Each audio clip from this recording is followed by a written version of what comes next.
Good day. My name is Paloma, and for this week's assignment, I will demonstrate how the compressor affects the drum groove. For this demonstration, my setup consists of 4 drum tracks that I converted to audio from instrument tracks. I have routed these 4 audio tracks into a submix. I am using Cubase 7. Applying compression on drums allows us to handle the transients, ensure a consistent dynamic range, or even minimize clipping. A transient is a high amplitude, short duration sound at the beginning of a waveform. It is important for us to handle these properly because during loud drum passages, the transients might be causing clipping. Let's now listen to this familiar drum groove.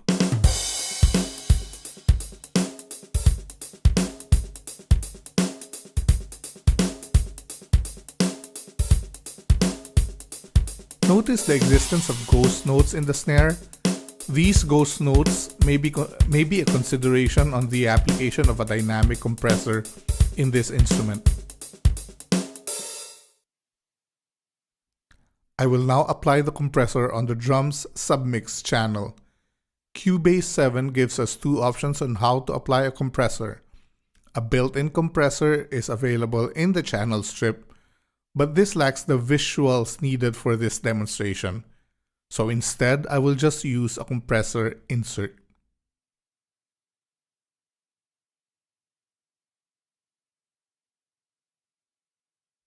The default setting of this compressor already allows some form of volume reduction, as we can see. Let's now take a look at the individual important parameters we need to consider in the compressor. First is the threshold.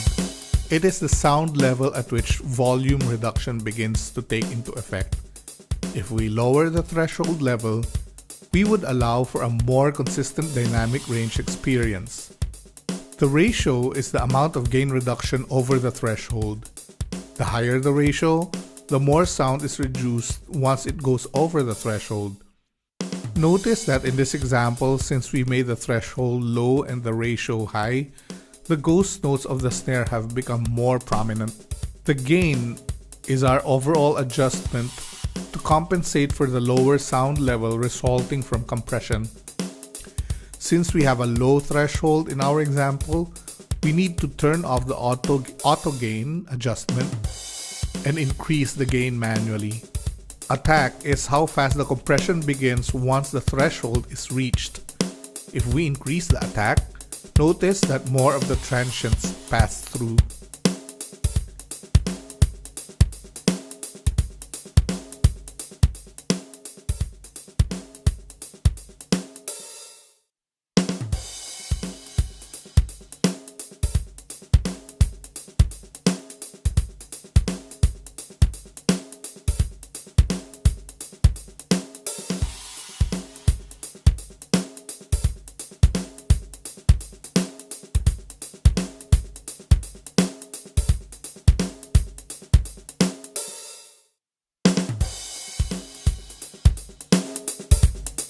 Lastly, the release parameter is how fast the sound level goes back to the original level once the signal falls below the threshold.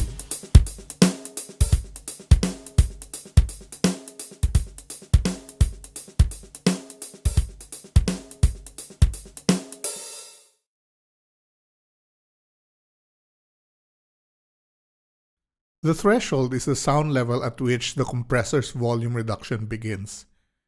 If we want to minimize clipping, increase the threshold to match the sound levels.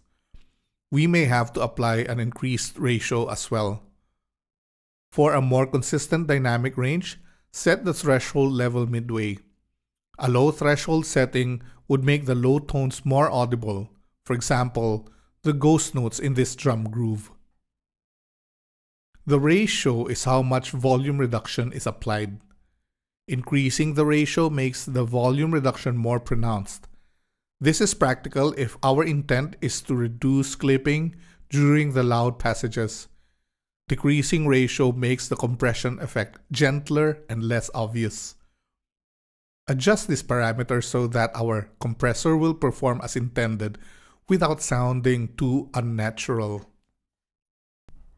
Attack is how fast the volume reduction starts to take effect when the threshold is exceeded. Increase attack if we want the transients to pass through. Decrease if we don't want the transients. Release is how fast the volume goes back to the normal levels from a compressed state once the signal falls below the threshold level.